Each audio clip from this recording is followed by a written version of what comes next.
So I'm supposed to give a tutorial about how to make potentials using PANNA, but I'll take the first 30 minutes basically showing you the work I've been doing in the past months, basically trying to develop atomic potentials.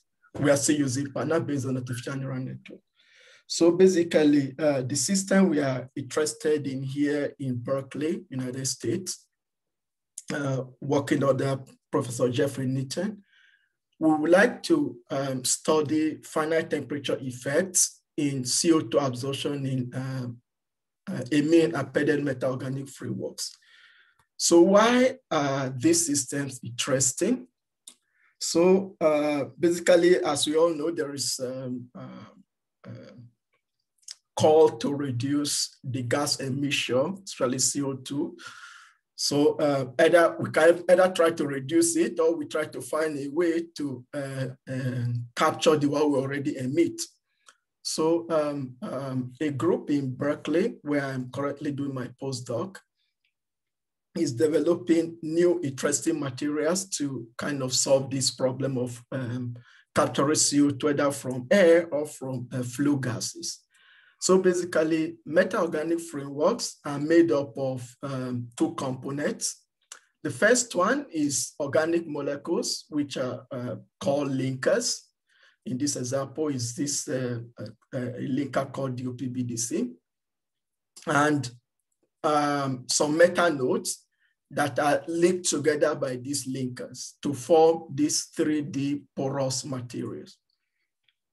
So this material I'm showing you is porous. So what has been observed experimentally is that if you functionalize these materials, basically appending some amine, this particular example is diamine, to an open metal site. This is magnesium connected together by this linker. You can cooperatively absorb CO2 and cooperatively as also reversibly. What cooperative means is that within a short swing of temperature, you can absorb, you can get a concentration of CO2 from very low concentration to a full coverage. So that makes the system very, very interesting. So you don't have to heat up the system so hard before you remove the CO2. You don't even have to cool it so much before you absorb CO2 fully. So basically the step at which you start having a full coverage of CO2 can be tuned by changing the diamines, basically, which means changing the interaction between the nitrogen and the metal site. Another way to tune this property is by replacing, for instance, magnesium in this particular example with other similar metals like manganese, iron, copper, and zinc. So as we all know, magnesium is abundant. It's one of the reasons why we would like to continue with magnesium. The rest of the discussion will be based on magnesium. So the properties you would like to have for this system to actually deploy it to use this technology is basically you transport, which means as you heat up the system, you want the system to be able to dissipate the heat you put in the system so that it doesn't break down. You would like the system to have relatively high binding energy. So and also the kinetics should be fast enough.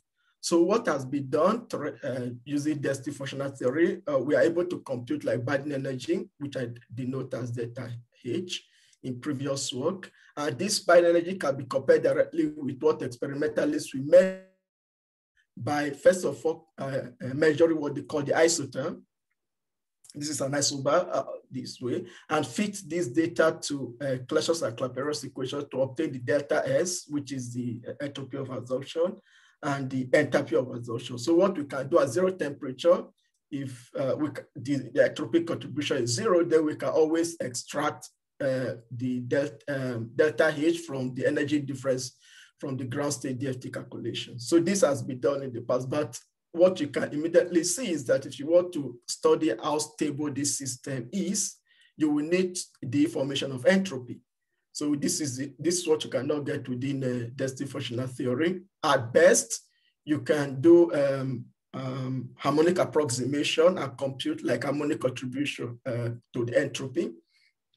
That sometimes works, but it's not always complete. You have configurational entropy that might contribute a lot to the total entropy of the system. And another interesting and kind of unusual behavior that has been measured experimentally is what they call inverse Arrhenius relation. So when they measure the rate constant as a function of inverse temperature, what you would observe for Arrhenius system, for Arrhenius process is a straight line. You plot the log of rate constant versus inverse of temperature. But what they observe when they absorb CO2 in this system, they basically have something that doesn't follow the Arrhenius law. Why this happened, no one knows, because these systems are very complicated. They are difficult to study. And trying to do ab initio molecular dynamics is not even a choice, because you might spend the whole, if you are doing this for your PhD, you might spend the whole 4 years trying to simulate one system. But instead, what we are trying to do in this work is to develop a reactive force field that has DFT accuracy. So what are the possible ways to develop reactive force field? There are some that are classified into empirical force fields. So the empirical force fields are very fast in terms of computational time, but they are very inaccurate also. If you try to do DFT, you get like something that is a million times slower than this basic empirical force field. Instead, if you're able to construct an accurate machine learning based potential, you can get something that you can get a potential that is as fast, maybe just 2 orders of magnitude slower than empirical force field, but it's as accurate as doing ab initio molecular dynamics. So basically what we are doing, and one thing that I must mention is when I say reactive force field, I mean force field that allow breaking and formation of bonds during molecular dynamics simulation, for instance. If you have any question, you can stop me. So basically what to use artificial neural network for this and this particular work, we are trying to get a potential that reproduce DFT energies and forces. Since the system are very complicated, there's a lot of van der Waals interactions in the system. We are describing this non-local van der Waals correction with the reverse VV10 functionals. So how do we choose the training data set? So this is one very important part of developing atomic potential. One possibility is that you don't know anything about your system. The only thing you know is elemental properties of your system. For instance, you know the system only contains like carbon or nitrogen, but nothing else. For that, I don't have time to talk about what you can do. I think in the next slide, I will show is a link to a reference where we try to potential for carbon, assuming we don't know anything about carbon. So basically here we have these structures from experimentalists. So you have a bare morphs. You can forget about these acronyms at the moment. This is a bare morph. Then you can absorb CO2 on the bare morph. So this system is not very stable when you in humid. Then you can have a system with diamines and another system with CO2 bounded mode. So basically the reason why you need all these four types of systems is that, for instance, you want to compute the binary energy between, but the energy requires to put a CO2 on a bare morph, you need this structure and this structure. If you want to compute the binary energy, the energy gain to absorb CO2 on functionalized system, you need both the CO2 CO2 bound system and the diamine functionalized stuff. That's why you need all these four different types of polymorph. So when you have this polymorph, since there are many possible diamines that can be functionalized, that can be synthesized, basically, you would like to sample as much as possible, at least to have a diverse data set. So basically what we've done is basically to take the framework, replace this diamine with different diamines. There we choose 6, which are basically samples such that you have all different possible diamonds. So with that, what we would like to do, just to tell you what neural network potentials are, I guess you'll be listening to this kind of talk. So just one slide. So basically the first thing is we assume that we can decompose the total energy of the system into atomic contribution. This is an assumption because within DFT, we cannot even compute what an atomic energy is. So there's no unique way of decomposing total energy into atomic contribution, but we assume we can have this kind of decomposition of the total energy, but each of the atomic contribution depends on the chemical environment of that atom. And the chemical environment of each atom is described by these smooth functions, which are called Belle-Pernello symmetry functions. And you can look up these 2 references for more details. So once you have a way to describe the chemical environment, which I denote as G, you basically pass it to a feed-forward, all-to-all connected neural network that basically propagates from the input through the hidden layer to an output layer. So the output layer has to be a single number because you want it to give you the atomic energy. So basically an example, if we have like 2 hidden layers, 1 input layer and a single output layer. So the function you're actually writing is basically something like this. It's just a linear, you are doing linear combination between 2 consecutive layers and activating it with a non-linear function, which I denote as F2 for this layer and F1 for the first layer. So once you have this, now you know how to compute the energy given this kind of network. So the next thing will be you have to write some codes, right, to be able to actually extract these parameters. So we've developed a code called PANNA. PANNA simply means properties from artificial neural network architectures. So the way PANNA works is basically assuming you have an ab initio code that gives atomic coordinates and their corresponding energies and forces. What we help you to do is basically start from those and generate a potential for you that you can use to simulate intrinsic properties. So basically we have 4 basic scripts. You have the first one we call GVec calculator that basically transform the atomic coordinate with and the forces into some binary function, some binary files, and this binary file contains the functions I showed here. So basically we are packing this, we are computing this function. That is what the first GVec. We have this G-vectors calculated. The next thing is to pack them into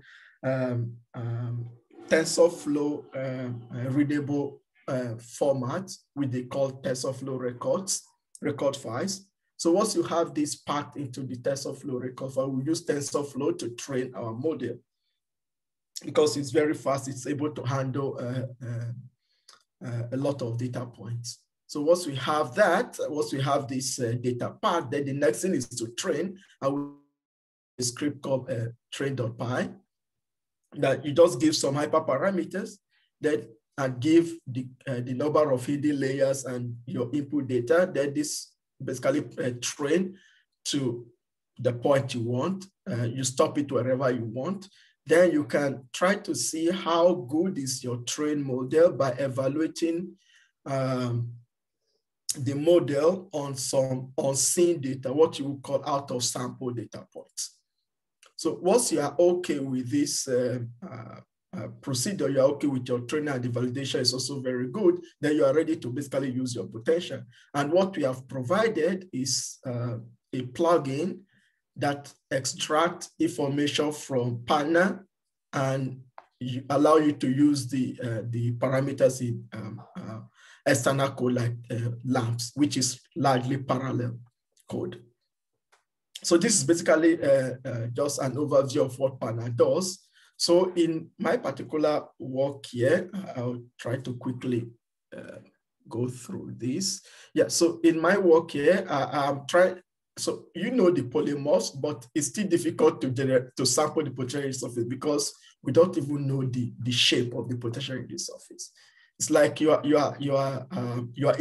in the dark, and there's no light anywhere, but you have to get to where you want to go. You don't even know where to. You only know where to start from, and you know where you are going to be, but you don't really know which is the path that connects the start from the to the end of your journey. So basically, since we are blind in this case, so what we usually do, we adopt the so-called active learning scheme to generate and train the neural network. In this particular case, the way it works is basically start from some initial polymorphs like the one I showed in one of the last previous slides.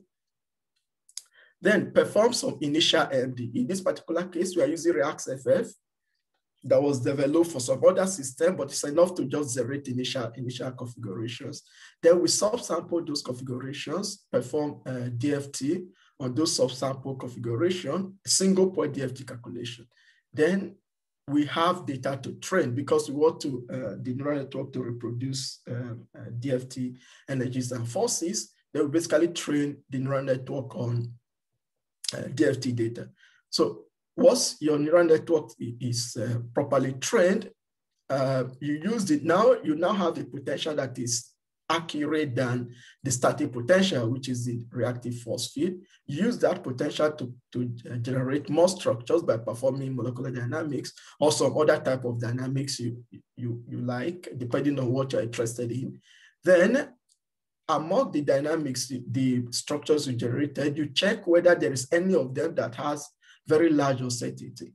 One way to do that is to train several neural networks. They try to see among the neural network for each structure, check if they predict something very different from each other. So that basically tries to tell you that at that point in space, there is large variability in the model, which means that structure has very large uncertainty. So if you find any structure that has large uncertainty, you perform a single point DFT calculation and you continue the fit. When you don't find any large very uncertain structure, then you have a very accurate neural network potential. So in this particular work with all these complicated structures, in 3 steps, we were able to get a very good root mean square error in the energy below 5 millieV per atom. So just to mention that molecular dynamics are done with LAMPS, DFT with quantum espresso, and the training is always with PANNA. So as I promised, this is the paper where we actually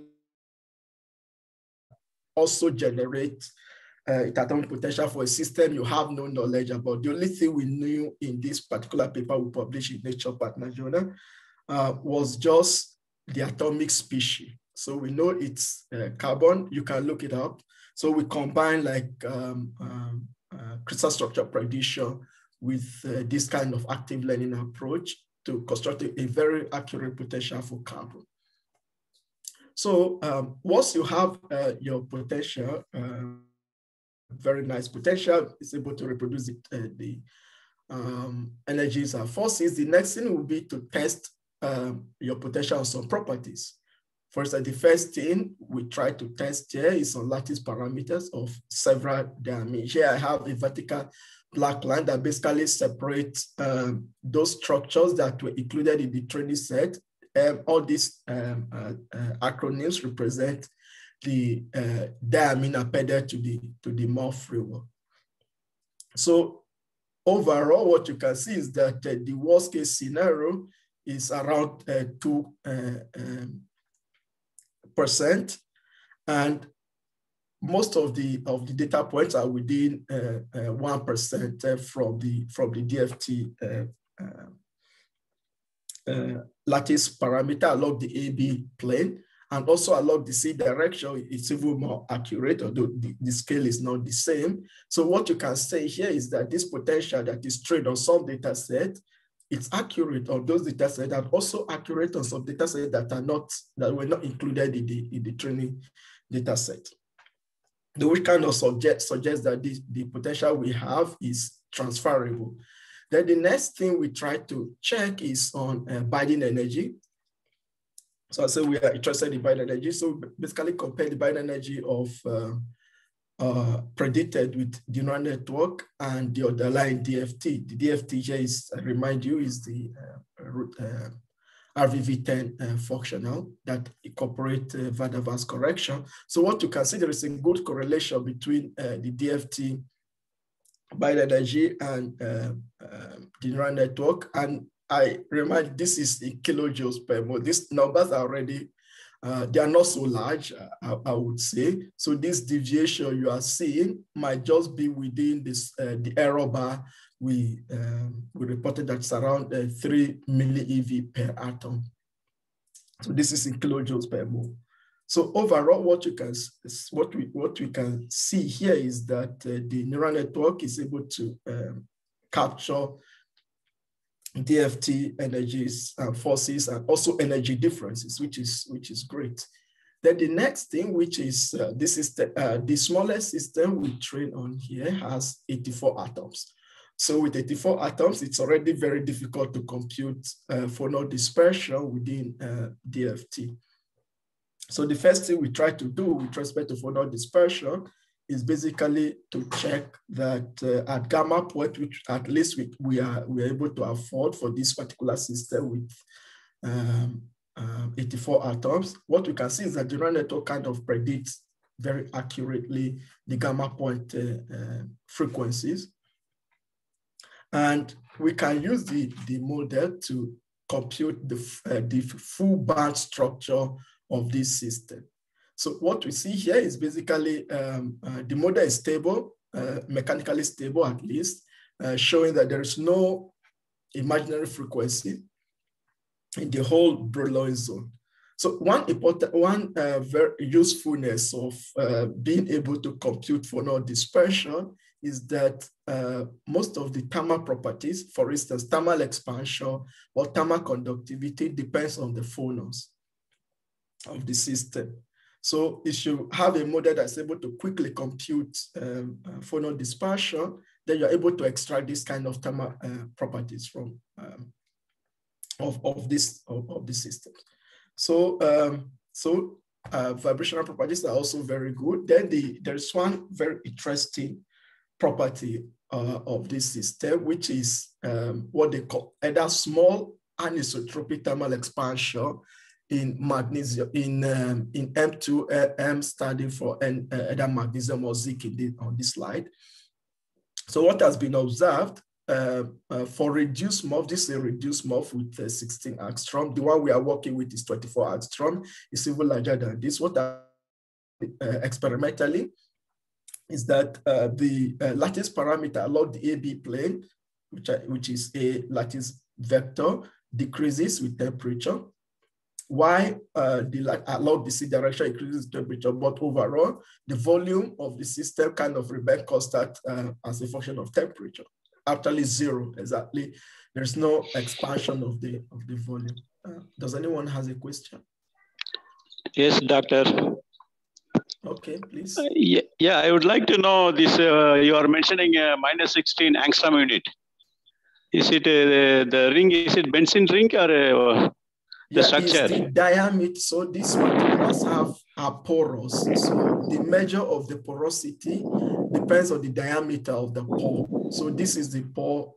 So what I'm referring to here is the pore diameter. So the distance is the space you actually have here. Is it such a perfect hexagon structure, the pore structure? Yes, it's hexagon. Is it that perfect hexagon? So is it the polymer by that molecule? Sorry, can you, I'm not sure I understand what you mean by perfect hexagon. Yeah, you mentioned two molecules here, Mg2, that one, and zinc polymer. Okay. Is it that hexagon structure is found by this molecule? Yeah, both the molecule examples. This is a periodic structure, okay? It's periodic,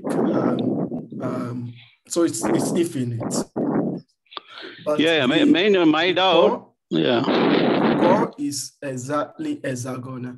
So the systems of belong to the trigonal. Is it yes? This particular one belongs to the is it Robohedra? I don't remember the trigonal Bravais lattice, basically. Yeah. One more thing: the molecular formula you are given, is it correct? That is it polymeric, or it is that molecular formula? Is it approximate? Is average? This one. It's just a name. It's a name. So name. What we are saying is that there are two zinc for each linker. So this is EOBDC. I was trying to ask you to forget about it because knowing what it is will help us to understand what I'm trying to talk about. So basically, this DOBBC is a name for this organic molecule that link these nodes. Okay. Yeah. So better if you would have given approximate. Sorry? Yes. Okay. Please. Thank you. Yeah, you can measure the diameter. No. Yeah, my doubt, if you're given approximate the repeating unit, then it would have been better to understand what kind of molecule that one, so approximate repeating unit instead of that name. Yeah. Yeah, actually, that's what I was trying to say. So there is one linker for every two zinc, for instance, in this particular case. So there is one organic molecule for every two zinc. So that's what this means. I don't know if that helps. But no, usually polymer means average structure is something average approximate repeating unit. How many number of metal atom, how many number of that ligand it involves in approximate polymer repeating unit. If you have given, then it would have been very good to understand. Anyway, thank you. Please go ahead. Thank you. Yeah, we can talk more about this to save time after the tutorial. Yeah, please go ahead. Thank you. So basically, what I was trying to say here, in an experiment that was presented in 2011, shows that you can measure these lattice parameters very accurately with this small error bar. But recently, this is a paper that actually was published last month, shows that with zinc, you really have very large fluctuation when they try to measure the lattice parameter as a function of temperature. So basically, the way they were able this is by an advanced technique, which is called Bayesian statistics. So with that, actually, if you try to fit these points by the way we usually fit stuff, so this is one possible line. It's not by any means the best one. So that's why you have all this error bar, but they show that the trend is actually a decrease, while this is increasing. So it's difficult to kind of say that also to this. So what I'm just trying to point out is that, is someone saying something? Yusuf, please, you present us your neural network architecture. And I want to, if you can show it again and help us and explain again how you build from your input to the file you use and which method, CHNet or GMNet to you use to have your result. As we can explain again the data analysis that you use, the file that is hiding behind. in the hidden layers. In the hidden layer. Yes. Coming from the input. Oh, you mean this picture? Oh, before, yes, this picture. Yeah. So basically, first we develop our code, which is called PANNA. I'm going to show you how it works in a moment. In few minutes, I should round up this presentation. So basically, how this works. So this is called all-to-all feed-forward neural network. Okay, what it means is that you start from your input. Okay, if you know something about linear regression, so what you do, you say each input, each of these this is the initial input, that this is basically the output of this input. So each of the node of this layer is a linear combination of all the input with some weights. So here we are here. So you see this part. I don't know, can you see my cursor? Yes. Okay, so you see this part is the sum over k from 1 to 5 of some weights, jk, times input k. So is the sum over 5 for each node, okay, is a sum over all these inputs multiplied by a matrix, which I call weight 1. So once you have the number, then you put number sets. Basically, you are filling in this spot. So once you have these numbers here, you activate it with some nonlinear function that becomes an input to the next layer. Okay, so this next layer, each of the node of this layer is a linear combination of all this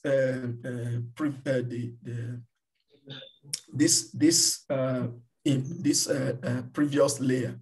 So which is why I wrote like sum over sum from 1 to 4, because there are 4 of wij 2 times the input. These are the input, which are the value you put on this on each of these nodes. So you basically continue like that until you reach the output layer. Okay. Does that answer the question? Yes. Okay, thank you.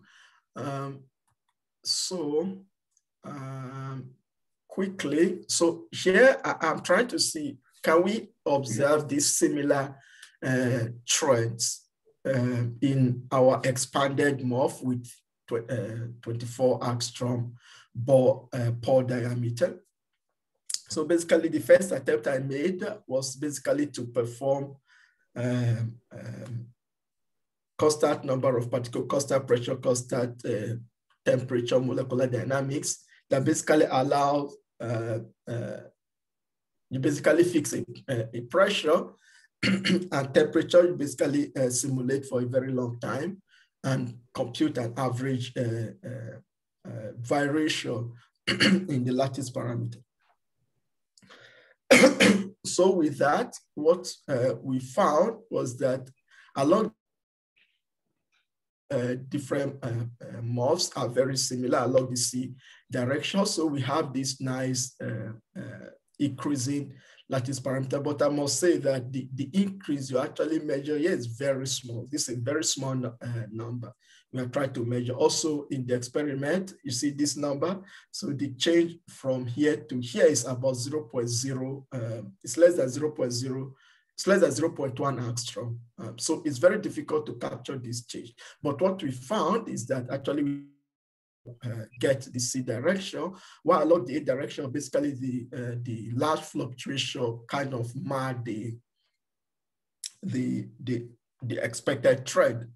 So if you compute the thermal expansion corresponding to the plot I showed in the previous figure, what you see is that along the C direction, at least the magnesium DOPBDC with smaller pore, 60 diameter, they basically coincide.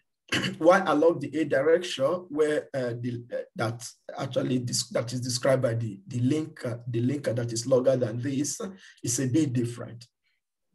So as expected. So overall, what we say is that along this the A direction, the change in the lattice parameter is very small, which corresponds to a very small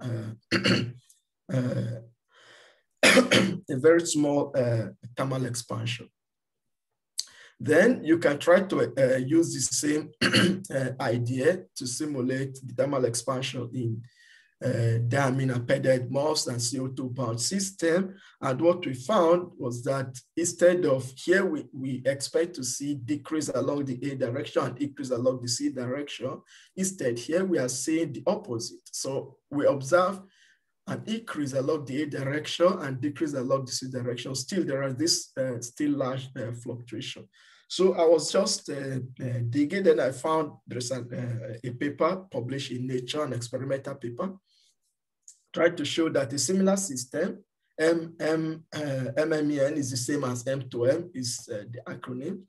But for manganese, what they found is that the A lattice parameter between 100 Kelvin and 295 Kelvin basically increases, like what we observe here. We are comparing with this because it's the CO2 bound system, and decreases along the C direction. So which means our potential is able to capture this very small change in lattice parameter as a function of temperature. So just to summarize, I show you briefly how to develop atomic potential based on the so-called active learning approach. And we were able to converge within 3 iterations. And we show that the binary energy and lattice parameter are well reproduced within the DFT, are well reproduced, very close to the underlying DFT, and vibrational properties are good, a good agreement with DFT results. Thermal expansion are also well explained with our model. So what I actually wanted to show here is that you can develop accurate atomic potential within neural network potential, within neural network potential techniques, and be able to extract intrinsic properties of materials. So I will stop here. If there is any question, before we go to the tutorial, I'm happy to answer.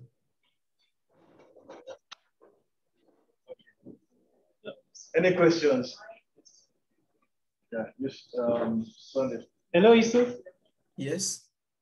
In your cutoff function, you use cosine.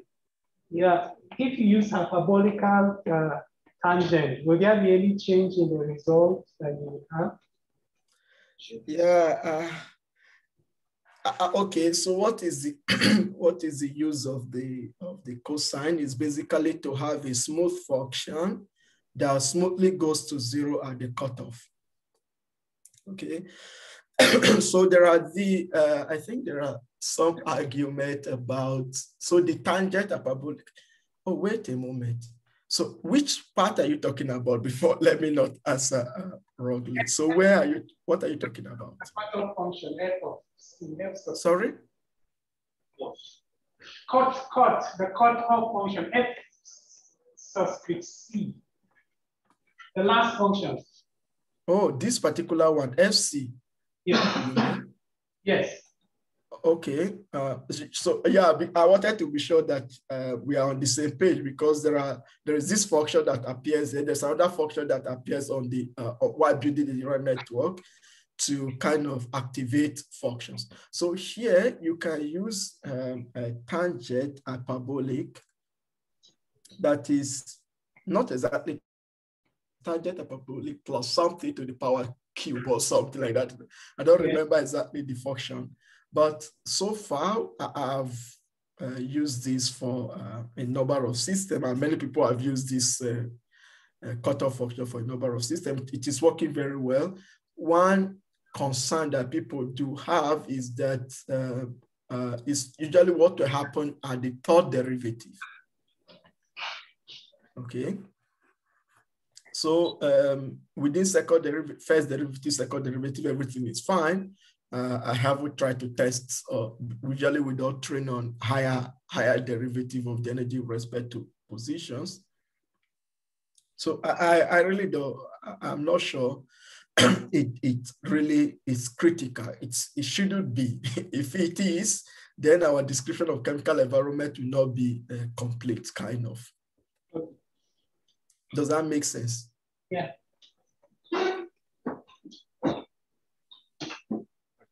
Any other questions?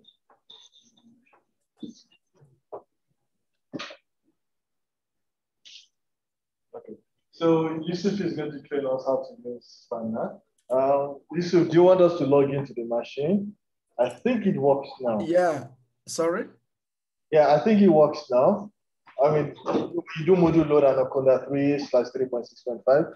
It gives an error, still it loads the module. Oh, okay. Let me try. Okay, so the people that are here, you're going to pick your number. And this is the number you use to log it. So there are two things. If you are, depending on the network you use, you have to try either this number or this number, whichever one works. If you are using the network IFR, you should try this number. If you are using the TPS, link TP, you should use it.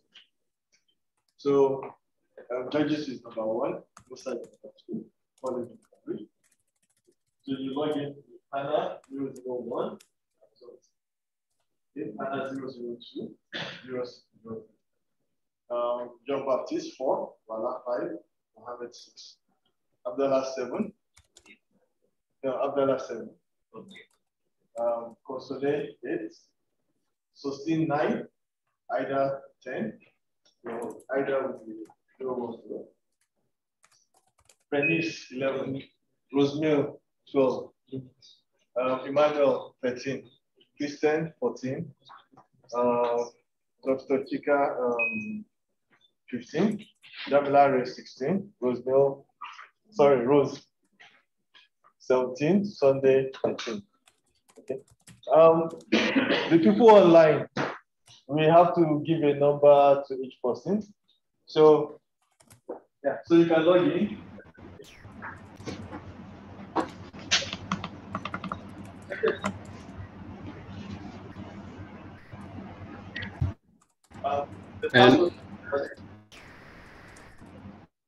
Hello, sir.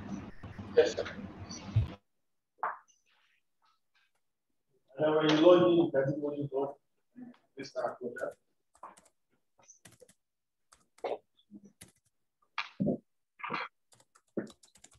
Okay.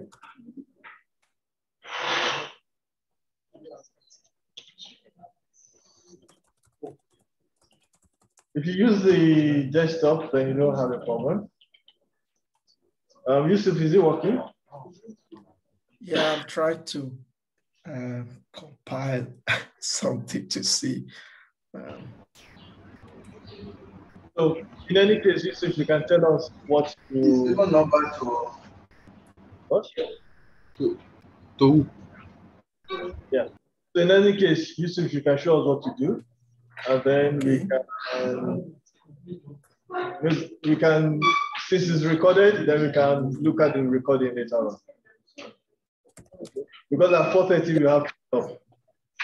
Oh, at what time? 4:30 you have to stop. What is 4:30? Sorry.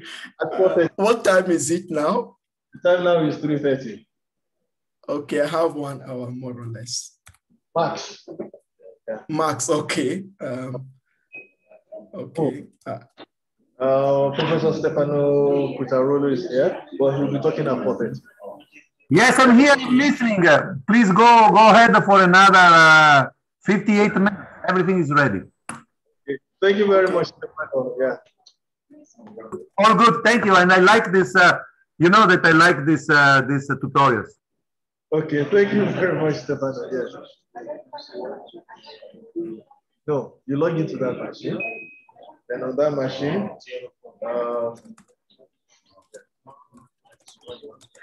you log into that machine. You follow this instruction, you log into that machine. That machine has no, you're logging into your computer. Something will help you. Okay. For the people that are online, I'm going to type something. So for the people that are online, Gladys will give you number 18. Okay, let me start it. Okay, Gladys will give you number 18. Olayinka will give you number 19. Adedeji Akin will give you number 20. Ahmed will give you 21. Anaya will give you 22. Andreas 23. Boniface 24. Edward 25. Esther 26. Gabriel 27. Benro 28. Ibrahim Isa 29. Gerard 30. Kamal Kuma 31. Mbabake Maraf 22. Robinson 23. All right. Olayinka Tobatele. Sorry, I missed 33. Oh, and then Paul. Okay. So pick a number from, if you're online and I've not assigned you a number, you can pick a number from, I don't know, 35 to. So I'm going to tell you how to log in if you're online. Yusuf will tell you the rest. Okay. So you log in like this. If you're online. So if my number is 035, I do this at 154.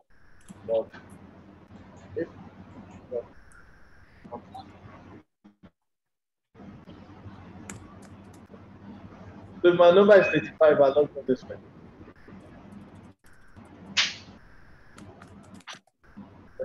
Yeah, the password, I'll put the password there. Oh, okay. The password is the same for everybody.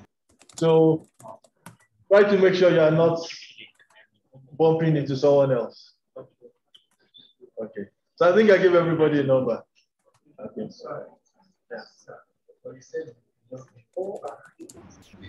No. ABC 001 or 010 or the number I gave to you. Posso lasciare di chiedere quanto c'è l'altro? Number. Login, you add your number to it. I choose number 38. I don't feel so. Okay. Yusuf, I think you can start with it. Yeah, okay, finally, this actually worked. I've tried. Okay, cool.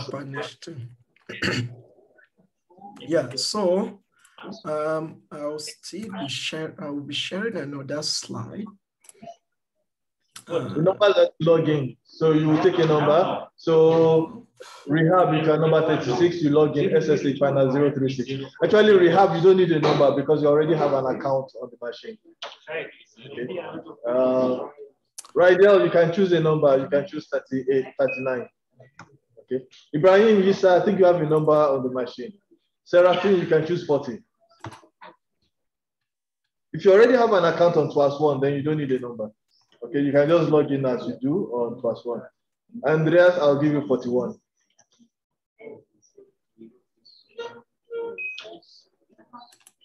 Okay. Okay, so it looks like we have like a critical number, a critical mass. We can try to start something. So, can you all see my slide? Yes, you can see your slide. Okay.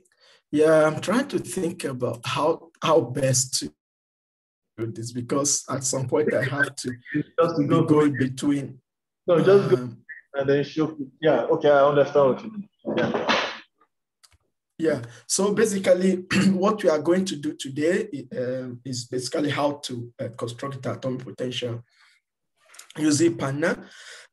So the example I chose, for those of you who attended the last PANNA tutorial we gave here. You already go through it, but I'm going to try to go a bit slower. I try to explain things a bit. I hope a majority of you will be able to follow. So I already briefly mentioned what PANNA is all about. So we want to give you a code that you write a few Python, actually to a very good extent. You train a potential without writing any Python script. So the only thing you have to write is what we call configuration script.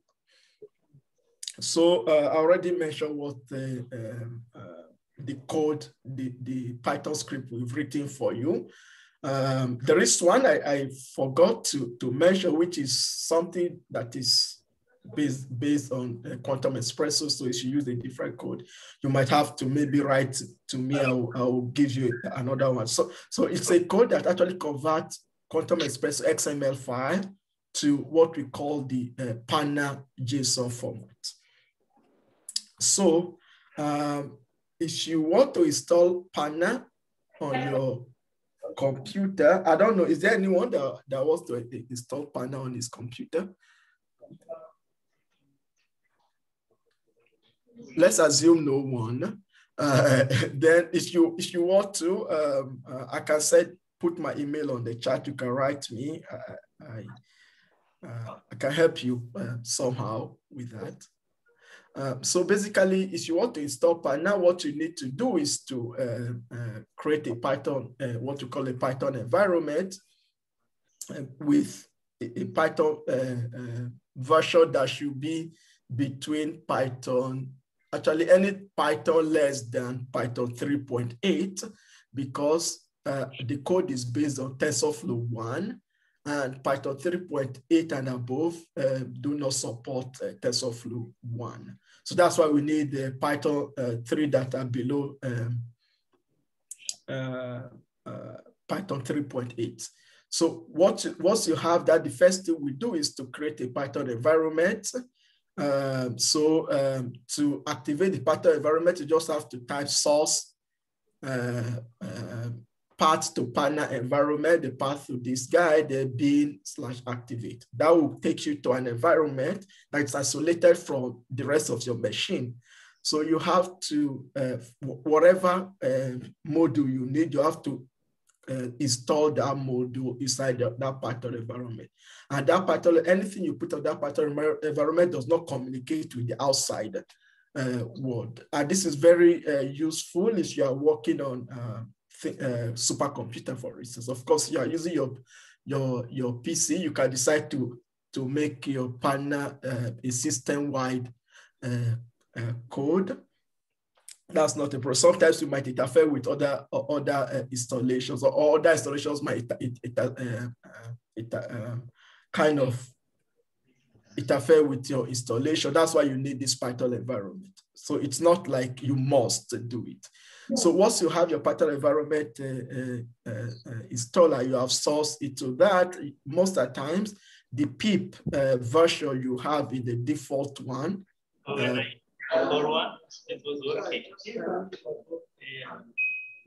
Are we together? Yeah. I can't see your faces, so it's difficult for me to know if we are on the same page.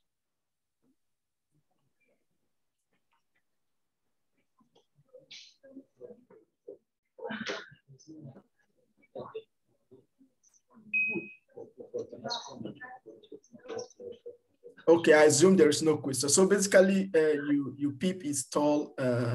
So we want to install TensorFlow 1.15. So basically, once you upgrade your pip, sorry.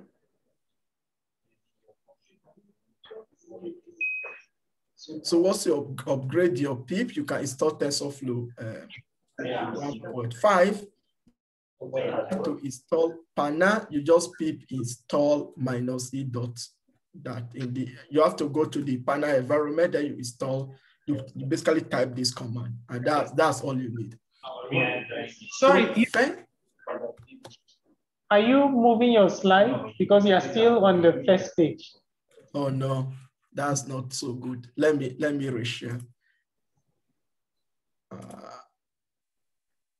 Yeah, okay. I think the best thing to do right now is to share the entire screen. Yeah, so I think I will go through it this way. So is it moving now? It's blank now. Sorry? It's moving now. Yes, it's moving now. But for us, yeah, the screen is dark. Nothing. Oh. From this place?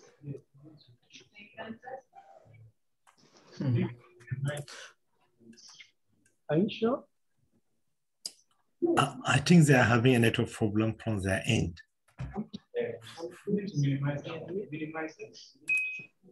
Okay, let me leave the presentation mode so that we need time to do the tutorial. Okay, so can you see my screen? Sunday? I think this is screen, right? Yes. Yes, we now can see your screen. I'm seeing it. Okay, so extract training data from QE. Yes, we want to extract data from QE XML file. So this is the first task you are going to do. I call it task 0. And Dr. Shaidu. Yes. Can you go, because initially you weren't showing your slide, and all of a sudden you went to the third slide. So we don't know what you explained from the second slide. Okay. You mean this slide? No, the second one. This one? Yes. Oh, okay. So basically, I was just trying to remind you something I already talked about during the presentation. So what PANNA basically does, so it's extract information from ab initio codes, then create the input vectors, what we call the G vectors, what you need to train the neural network. Then it packs it to TensorFlow records. So just a format that that is readable by TensorFlow. Then this packed data is used to train the neural network potential. So basically, that's what I mentioned. Okay.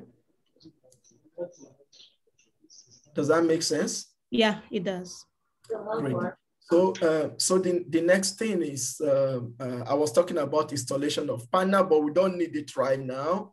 If you need help, you can write me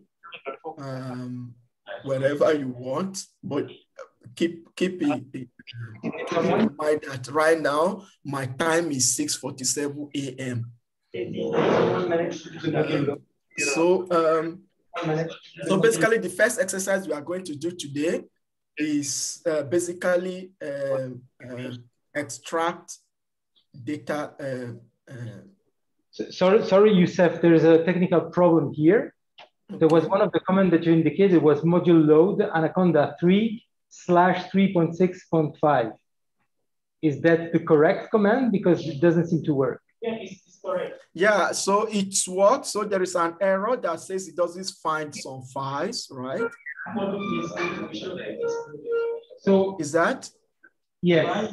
Yeah, but yeah, that's the error. I think let's live with that for now. The error is there. It's just like a warning. It's not a real error. Okay. If you check, if you type module list, you it's loaded. Can you confirm that?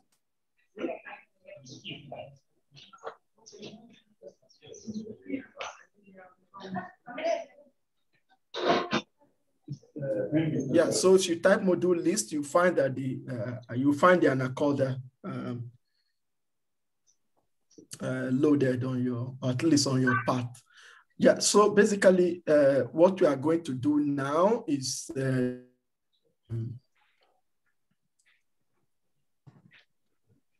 extract JSON PANNA data file from XML file, Quantum Espresso XML file.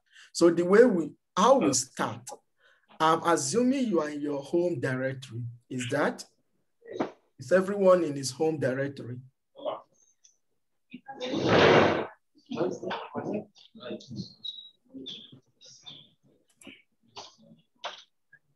Are people in their home directory on the cluster?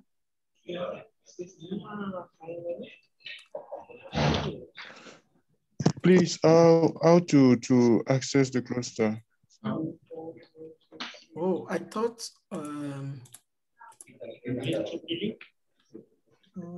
okay, yeah. The chat. It was typed earlier on the chat. Are you just came in, or you were given a number? I was assigned a number, but I don't know how to log in. Yeah, so you have to type SSH. If you check the chat, I think it's SSH, then PANNA, your number, then there are these IP, is the IP address. On the browser? On the chat. No, what I mean is on the chat. That number, is it on the browser? No, you have to go to your Linux terminal. Okay. Okay. I understand. Okay. You have to go to your Linux terminal and type that. Okay. Type something like this, where this is your number, I guess. Okay. I thought it's okay. Yusuf? Yes. I'm using Windows. Yeah, for Windows, I'm not sure I know how to solve the problem right now. So basically, let's try to start the tutorial because we don't have all the time. Okay. So go on. Can you see my screen? Hello, sir. Sorry. Yes, it's very clear. Yeah. So I want to know, am I on the terminal right now?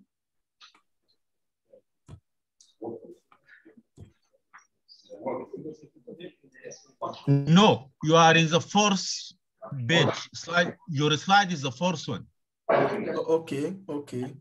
So I don't want to be there. Now I want to kind of, I'm still thinking of the best way to show these two things. Close this.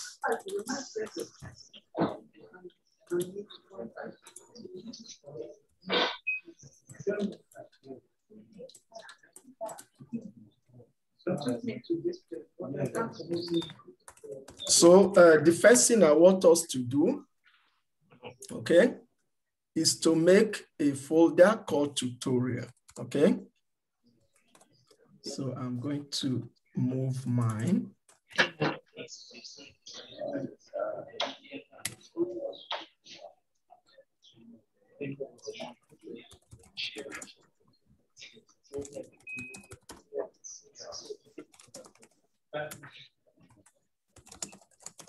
Okay, so what I want you to do, can you see where I am? Can you see my terminal?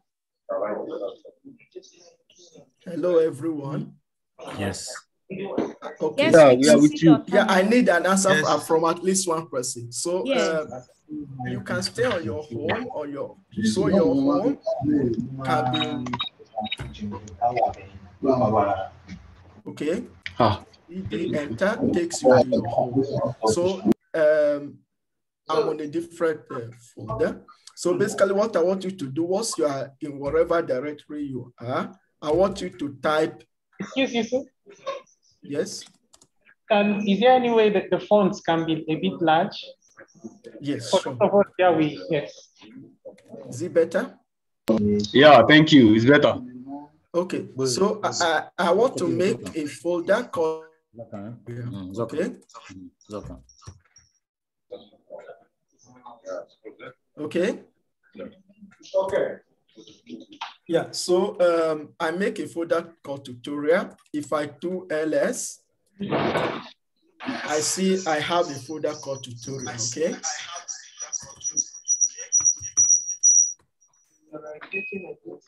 So I want to CD to the tutorial.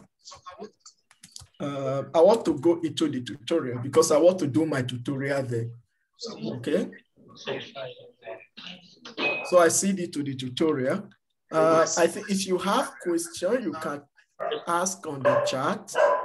I hope I'll be able to respond. Just a moment. Things are happening right now. I need to remove. Yes, so this is gone. Okay, so you see into the tutorial folder. So we are here. So now there is nothing in the tutorial folder.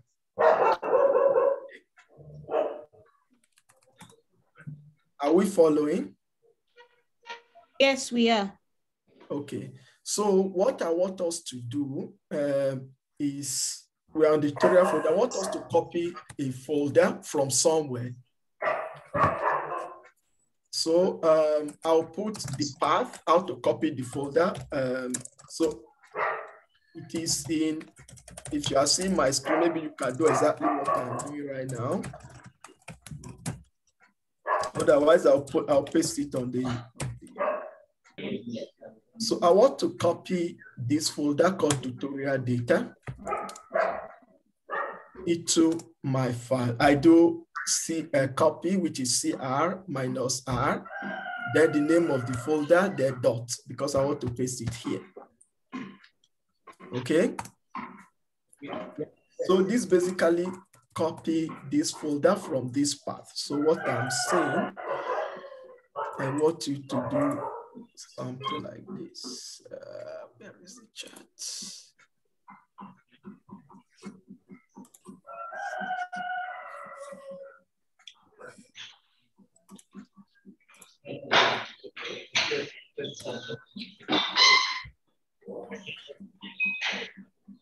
Okay. So please help us to put that. Okay, very good. Thank you.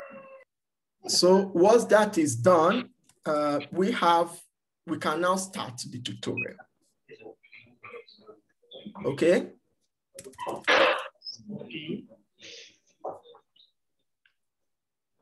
So the first thing we are going to do is to, let me see if I can.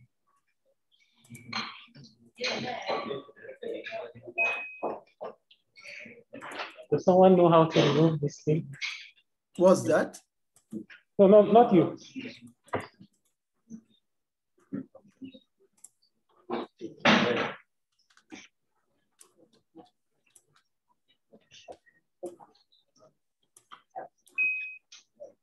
Okay, I just give few seconds so that people get to where I am. So I assume now you finished copying the folder.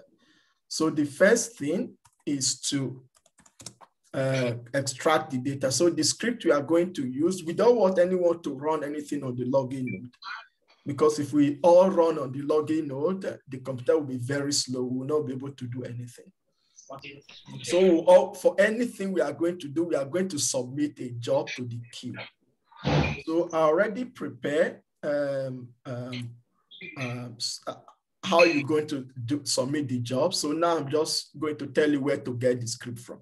So the job script looks like what I have here, except that we are going to change a few things. Okay. So let's copy the job file called job title 0 defense. So I'm assuming everyone is following. So I do CP, I go to the tutorial data from the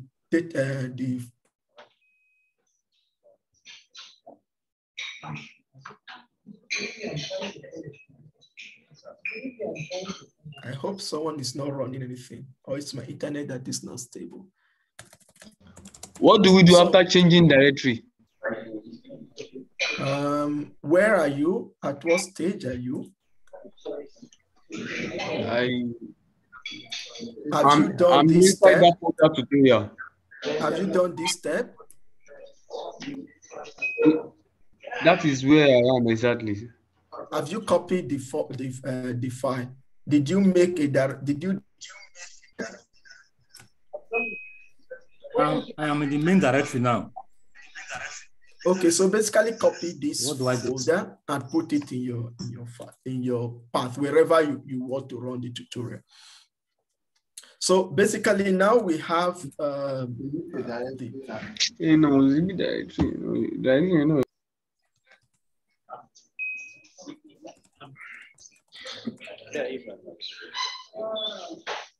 How do we give those instructions? Yusuf? Yes. Those of us here are a bit confused or lost. What's going on? We have not gone anywhere yet. After making the tutorial, sorry, the directory tutorial. Yes. Then the next stage is what some of us are lost. Yeah, you copy, I paste something on the chat. Wait, okay, we're following the... Oh, you are not on the Zoom, sorry. So yes. Basically what I want you to do is, yeah, this is going to be definitely difficult. So I want you to perform this operation, basically copy from share apps, PANNA tutorial, the tutorial data. Okay. Okay. So can you see? Is that okay? I'm going to be a bit fast because we don't have time. Okay. So if you can't just follow what I'm saying, then we'll find you can do the tutorial later. I'll send the slides that I made. About this. So once you do this step, then the next thing you want to do is to copy the zero tags, the zeroth tags we are going to do, and you basically copy it from this tutorial data, job files. Sunday, I assume you are following.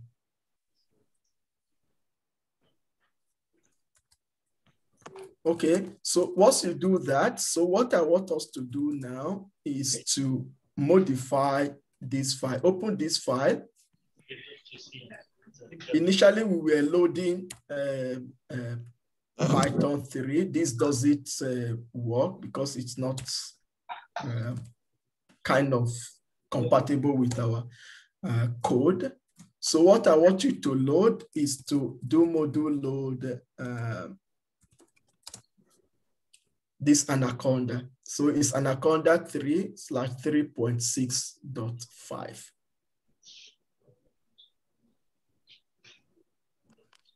Okay.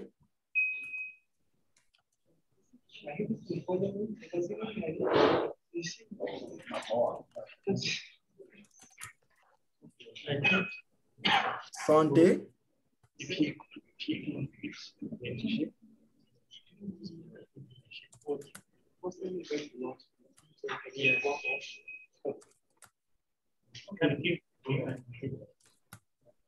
Is there anyone that is following? We got lots. Module load what? Anaconda. Okay, so you want me to, let me open the file. Module load Anaconda 3/3.6.5. Anaconda 3/3.6.5. Okay. Once that is done, we want to modify something here. So the next line is module load Geno and module load OpenMPI. Then there is the line that says source something. So now we want to source into our Python environment. So this Python environment, the name has changed from the time it was initially created. So you just have to modify this with, instead of PANNA underscore VF, you do PANNA underscore ANAC.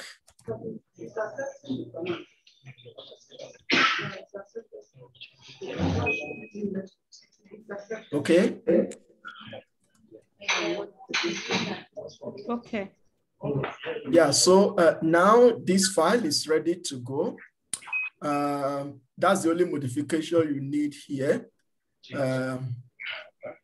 So what we are going to do, what this path is going to do, is going to create, this job is going to create a folder called examples, giving some XML file. So I've already provided the XML files. So the way to run this job is basically to type qsub, the name of the file, the job file. Okay. Then you enter. So in my case, it said my job is submitted and the ID is 6818.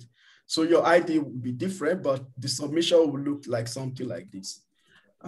So you can check whether your job is running by typing qstart.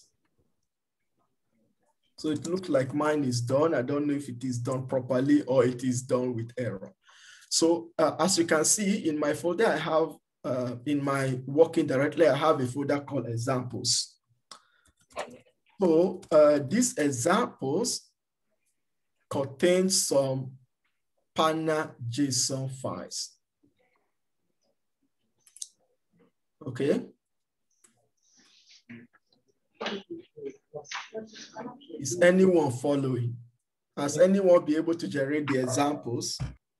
I just submitted. Okay. Okay, there's XML to example error, XML to example out. Yeah, that is the, do you get a file called examples, a folder called examples? Yes. Okay, so everything is good.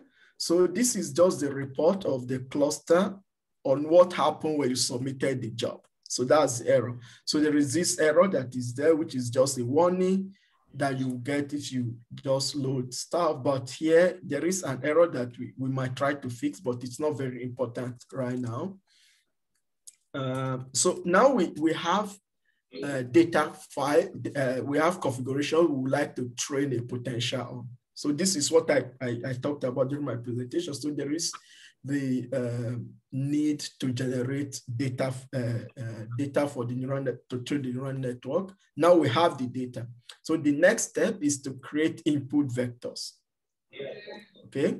So in order to do that, you copy another job file from tutorial data. And that job file is already written as step number 1, which is gvect_compute.job.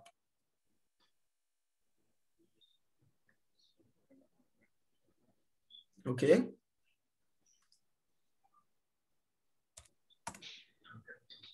So once you're able to do that, then you can basically go to the 0 XML file you already made and copy all the changes you did, except that at some point I will say something. So I need to clean this up a bit. So you want to copy everything here, okay, without the command. So you copy all this, all the module loads up to the source, and basically replace what you have here. So that's one easy way to do it. You can try to do it by hand, the way we've did the first one.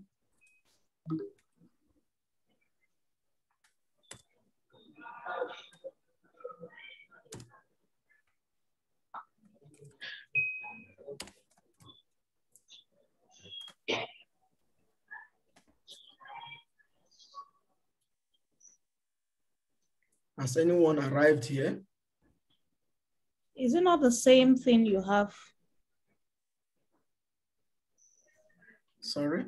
It's just the same thing, it's just for we to type module load anaconda again. Yes, you have to type module load anaconda, then you modify this line also. Yeah, the source. Yes.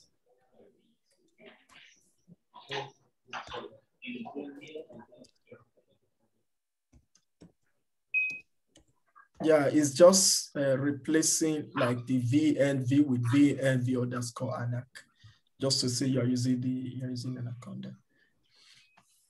So basically, how we create the input G vector. So you give a script. Yeah, I'm preparing the script right on the job script. You can prepare it outside and basically just launch only the job.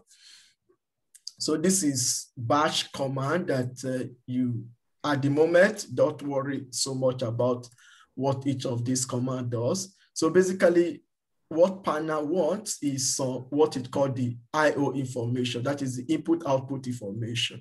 So the first key there is the input JSON directory. So where you store the JSON, the PANNA JSON data. So it is in examples, which is the folder we just created with the previous step.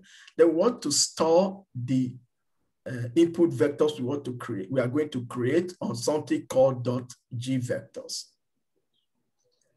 Please keep these names as they are, because otherwise you will not be able to follow you. To take time, if you have error, it will be difficult to figure out where the error is coming from. So basically, then you have the next section that is symmetry function. I said we are going to use Belle-Perinello symmetry functions. In PANNA, we implement what we call the modified Belle-Perinello symmetry functions. That is the MBP. That's the type of symmetry functions. Then the species that we have in our data set is just silicon. As I've mentioned, we're only going to train potential for silicon. Then we go to the parallelization session. Basically, this is stating how many configurations you want to compute per time. So PANNA can compute as many configurations as you want at once.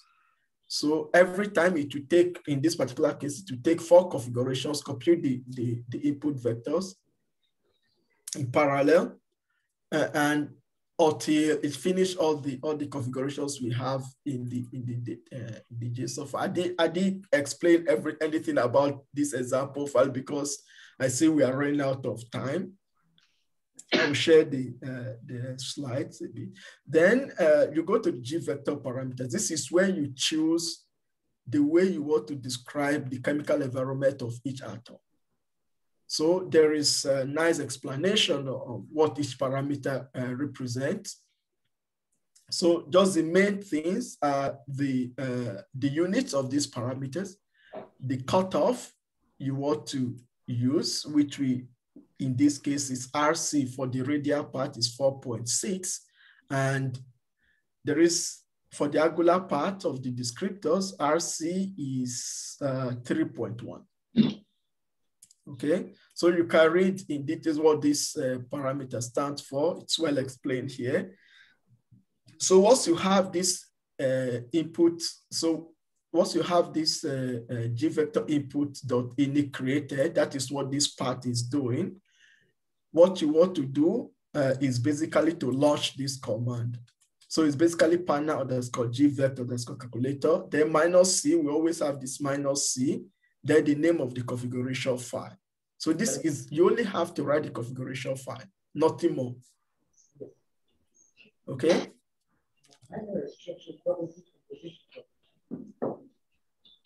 So once you have that, you just submit this job as we did the previous one. Just doing Q sub.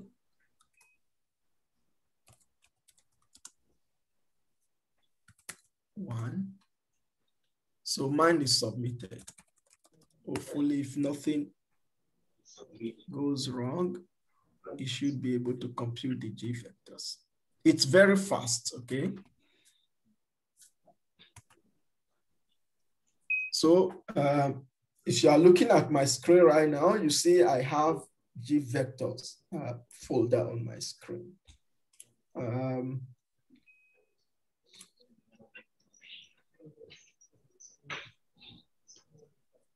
Okay. Is there anyone there? Has anyone been able to generate the G vectors? Yeah. Okay, at least I got one yes, that's very good. Once we have the G vectors, now we have the input vectors. Usually it's a good practice to divide your data set into training and validation. So what we do is basically you have your whole data set. Usually we'll split them into training and validation because you don't want to, if you train on all the data sets you have, it will be difficult to check whether you overfit or you did not even train.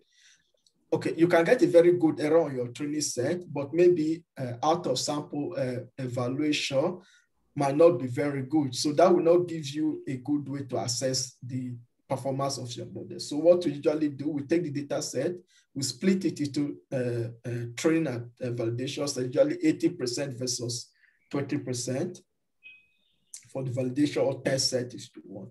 So in order to do that, I have written a Python script that basically help you to do this. So you copy the Python script from, we always have to go to this tutorial data. You go to tutorial jobs, you're still in the job. Then you copy something called 2.py, 2_split.python. You copy it here.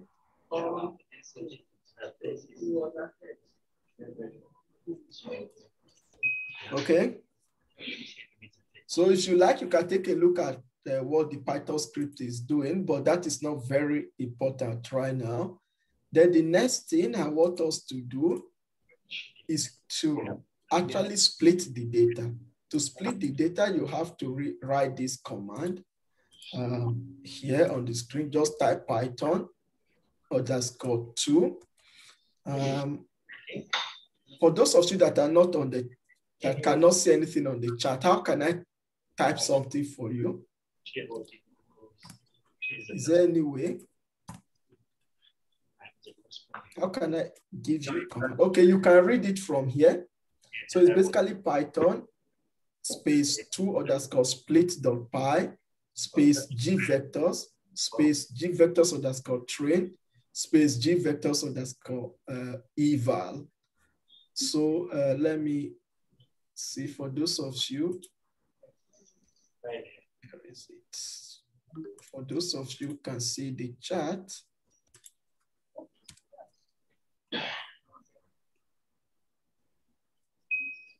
Yeah, someone is asking if we can make use of Google Colab.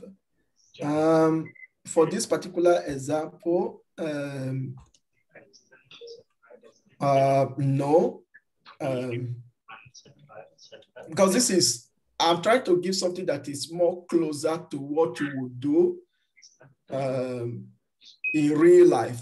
Colab, you can do some first-hand example just to understand what PANNA is doing. But if you really want to create a potential, these are the steps usually you follow. Okay, like the work I presented, basically all these steps I'm showing you is basically what I follow to generate the potential. Okay, so for those of you who are following, have you been able to run this script?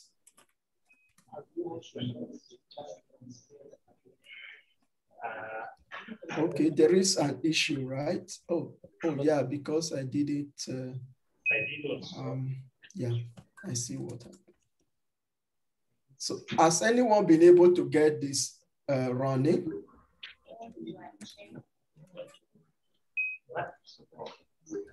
No one? Same G vector.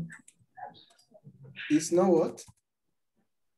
I tried to do Python split to G vector folder and then to get the file, the G vector train on the but I'm not seeing anything there.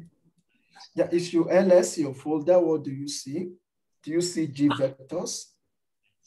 I only see some bin file. Yeah, so the bin, inside the G vectors, there are the bins, so binary files, something like this, right? Yes, binary files. Something .bin, okay? That's very correct. So you don't have to go into the folder. Just your tutorial folder, just type this command, but it looks like we are missing something. You have to load the environment to be able to launch that. So you can source, you can either copy like the source line or on any of your job file and just put it on the command line. So if I do that, that activates the Conda environment where I have my NumPy. So it's basically looking for NumPy that it cannot find. Okay. So once you have that, what you have to do now is basically type this, and this basically split the data set into two. It said the size of the test set is 140 configurations. Then the training set has 560 configurations. Okay. Now, if you check your folder, you have two extra folders. So there is the G vectors underscore eval that has 140 configurations, and there's another folder called G vectors underscore train. Okay, so the training data set is written on the G vectors underscore train, and the validation data set is written on the G vectors underscore val. So the next step is to pack this data into TensorFlow records. So in order to do that, you have to copy. So there are specific applications which require plan. So copy the script file. There are script files that I'll tell you which one. You go to first to job. Okay. Now we are in step number 3. Okay. You copy step number 3. And remember, we always have to modify the first few lines. Okay. So here we have to change this to ANAC. Then here instead of Python, we want to load Anaconda 3/3.6.5. Okay.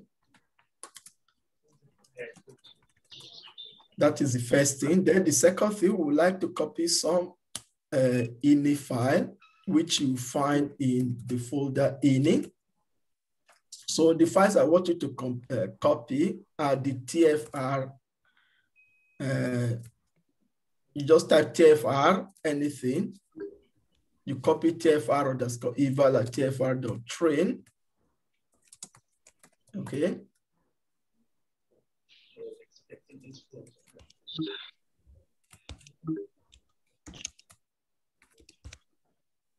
I hope at least one person is following.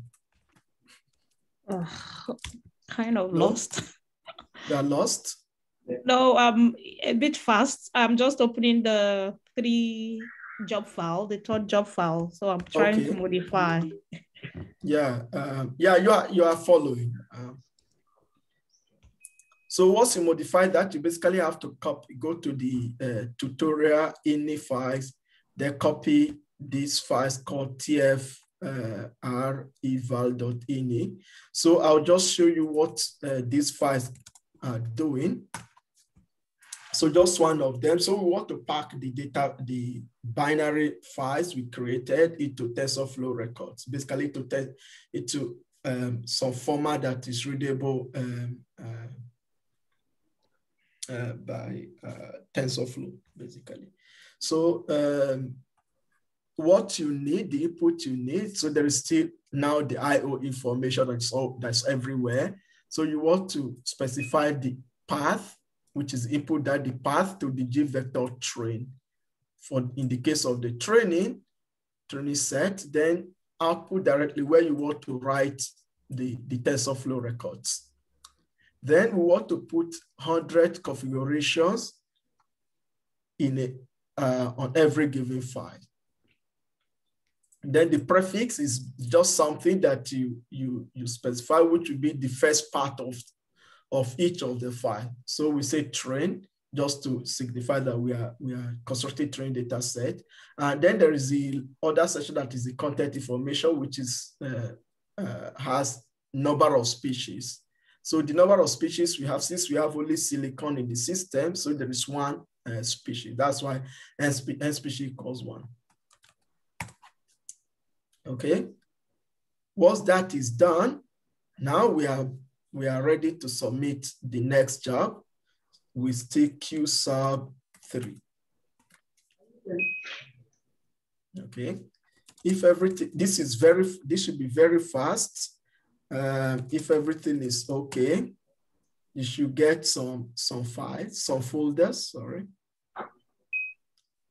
Let's see if I get any folder or I get errors. Okay, so I'm getting the first folder, which is TFR. Is anyone following? Kind of lost. Yes, we are following. Okay. Who is lost? Where are you lost? Are you close to what I'm doing right now? Sorry, we have sir. 5. Yeah, I just copied the 3 package, edited it, but the input file is what I don't know. You go to tutorial, tutorial data. Okay, INI. I don't know. Can you see what I'm doing? Yeah, copy from tutorial data, the INI files. Yeah, the INI underscore files, the TFR underscore star. Then you copy everything. Then you just submit the job. So now we have the training data set. Then the next step is obviously to train. Since we have been able to pack everything to the TensorFlow records, then the next step is to train your data, your neural network potential. So in order to do that, we copy another job file. So you go to tutorial. Now we are in step number 4, job 4. Oh, sorry. There is an intermediate step, which is basically to get the 0. So I will skip this step. You can run this file. I think I already provided a possible 0 for this system. For the interest of time, I'll skip this step number 4. Let's just train the network so that at least we have something trained before time runs out. So that is the last operation I'm going to do. Then I'll just show you, go through the slides just to show you the result you are expected to get. So training, I think time is off. Yeah, so we go to step number 5. So I skip step number 4. It's slightly, not very important because I already prepared the input file. You will not have any issue. INI file. So we want to copy also the train.ini. I think there is nothing to change here, except that you have to modify the job file. Okay, Yusuf. Yes. How far have we gone? Not so far. Okay, Yusuf, would you have some time tomorrow? Around the same time? No, I'll tell you exactly what time, and then you have to wake up. Sorry. Okay, I can try. Okay. So we'll continue with Yusuf tomorrow. So 2 things we continue tomorrow. One with Yusuf, the other with the machine learning. So the places where we have projects, I go to either You choose which projects you want. No, we'll have some time. We'll do Yusuf. I'll tell him what time, and then the other time we'll do with materials projects. Okay. So Yusuf, thank you very much. Yeah. Okay. For those of you who are already following up to this point, I think you can continue the tutorial. So one thing I would do, is there a place I can load the slides I have? Is there a place you can load the slides? Yes. So you send an email to Steve. Okay. And your presentation also. Oh, okay. So send an email to Steve as sindenge@ifa.org, and then he'll give you directions on how to load it. Oh, okay. Yeah, I think these slides will be, it's good enough to, at least to follow the rest of the tutorial. Thank you very much, Yusuf, because we have Stefano online and we shall go on. Okay. Ciao, Stefano. Can you hear me? 1, 2, 3. See, we can hear you. Perfect. Sorry, please hold on.